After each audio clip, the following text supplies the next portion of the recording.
निशु जी, कंतुर गुरुदेव की जय। महाराज जी आपके चरणों में कोटि कोटि प्रणाम। गुरुदेव भगवान, जब श्री जी के नाम बिना सब कुछ नश्वर है, ना तो पहले कुछ था ना बाद में रहेगा, तो फिर बच्चों के लिए कैसा मार्ग चयन करें? पढ़ाई कराएं या इनको भक्ति मार्ग पे लगा दें? नहीं, भक्त बनाते हुए भी संसार के कार्यों को कराना है, क्योंकि भगवान ने हमें रोल दिया है ना। तो जैसे हम किसी की पत्नी है, किसी की माँ है, ऐसे ये भी किसी के पति बने, किसी के बेटे बन करके जो अभी कर्तव्य कर रहे हैं वो हमारे राष्ट्र की सेवा में आए। तो भक्त का मतलब केवल बाबा जी बन जाना नहीं है।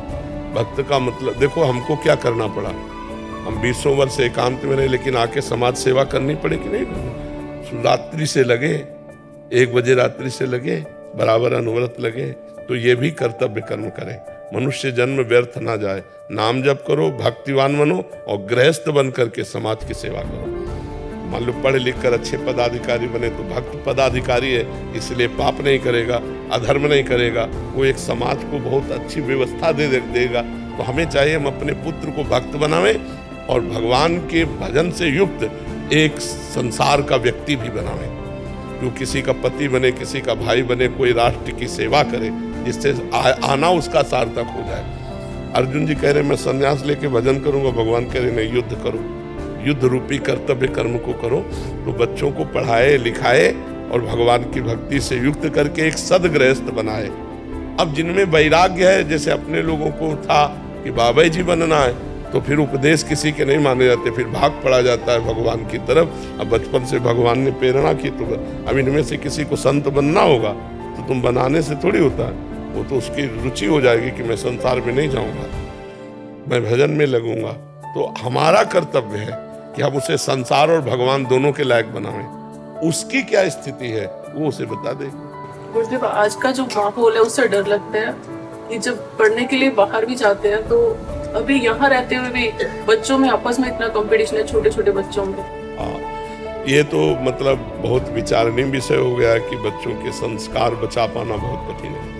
ऐसा माहौल बनता चला जा रहा है, पर आप माँ हैं, आप ऐसे संस्कार दे रहे हैं, तो इसलिए इनको इतना परिपक्व कर दो कि कुसंग का इनके ऊपर प्रभाव न पड़े।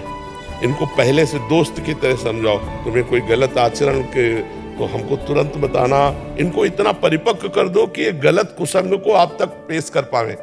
तो संस्कार डाले जाते हैं। अब आप अपने बच्चों के अच्छे संस्कार ऐसे डाल रहे हैं तो ये माया पर विजय प्राप्त करेंगे। नाम जप कर रहे हैं तो डरने की जरूरत नहीं, भगवान है ना।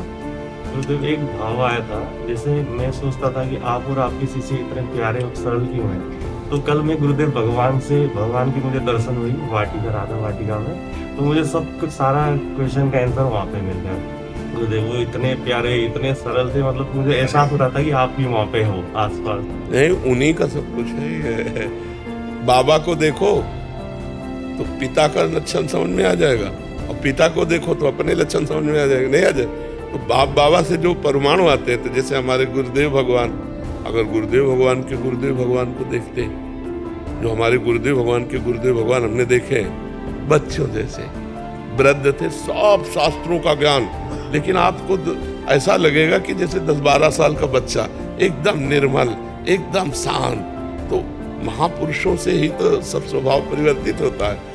तो ये स्वभाव हमारे अंदर आ सकती है गुरुदेव, अगर हम रोज नाम जब बस मन वचन कर्म से गुरुदेव का हो जाने पर, गुरुदेव के सिवा हमारा कोई नहीं। तो जो गुरुदेव में है वो ऐसे आ जाएगा, जो यहाँ तन्मयता करेगा वो ऐसे चला जाएगा। आ तो रहा परंपरागत गुरुदेव के गुरुदेव, गुरुदेव के गुरुदेव, ऐसे आता जा रहा है ना, तो वैसे ही चला जाएगा, वैसे आप में आ जाएगा। पर हम तन्मयता धारण करें तब।